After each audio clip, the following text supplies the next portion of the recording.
जय जवान जय किसान, ये नारा दिया था हमारे देश के दूसरे प्रधानमंत्री लाल बहादुर शास्त्री जी ने।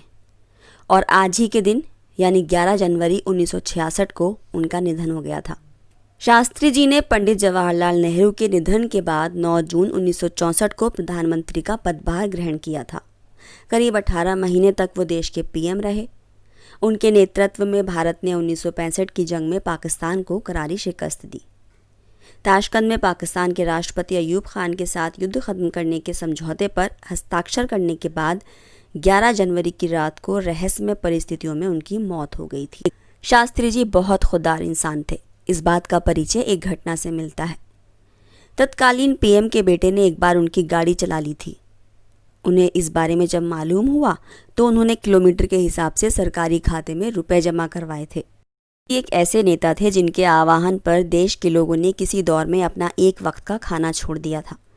दरअसल पाक से जंग के दौरान 1965 में अमेरिकी राष्ट्रपति ने चेतावनी दी थी कि अगर भारत ने जंग बंद नहीं की तो मुल्क को भेजे जाने वाले लाल गेहूं की खेप को रोक दिया जाएगा। देश तब इसके उत्पादन में स्वावलंबी नहीं था।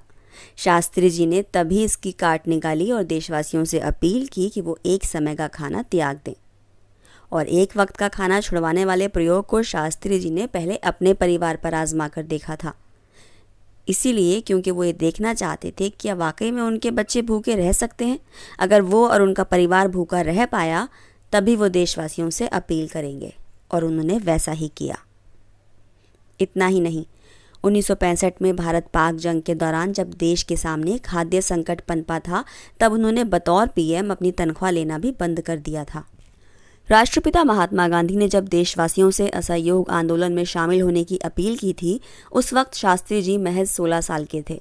उन्होंने तब बापू का समर्थन किया था। वो उनसे खासा प्रभावित थे।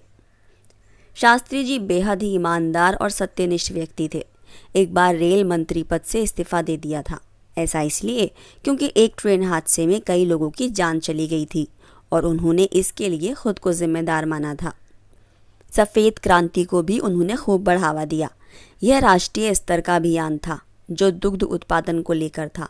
उन्होंने तब गुजरात के आनंद में अमूल मिल्क कोऑपरेटिव का समर्थन किया और नेशनल डेयरी डेवलपमेंट बोर्ड की स्थापना की। पाकिस्तान के साथ 1965 की जंग को ख़त्म करने के लिए वो समझौता पत्र पर हस्ताक्षर करने के लिए ताशकंद गए थे। 10 जनवरी 1966 को ताशकंद में पाकिस्तान के साथ शांति समझौते पर करार के महज 12 घंटे बाद 11 जनवरी को तड़के 1:32 पर उनकी अचानक मौत हो गई। हालांकि कहा यह जाता है कि उनकी मौत दिल का दौरा पड़ने से हुई, लेकिन शास्त्री जी की पत्नी ललिता शास्त्री ने दावा किया था कि उनके पति को जहर देकर मारा गया है। उनके बेटे सुनील शास्त्री ने भी कहा था कि उनके पिता का शरीर नीला पड़ गया था और उस पर कुछ कट भी थे। और आज तक ये रहस्य सिर्फ रहस्य ही बना हुआ है कि शास्त्री जी की मौत नेचुरल डेथ थी या फिर इसके पीछे कोई साजिश थी। सादगी और ईमानदारी का प्रतिरूप लाल बहादुर शास्त्री जी को आज उनकी पुण्यतिथि पर हमारा शत शत नमन है। जय जवान जय किसान।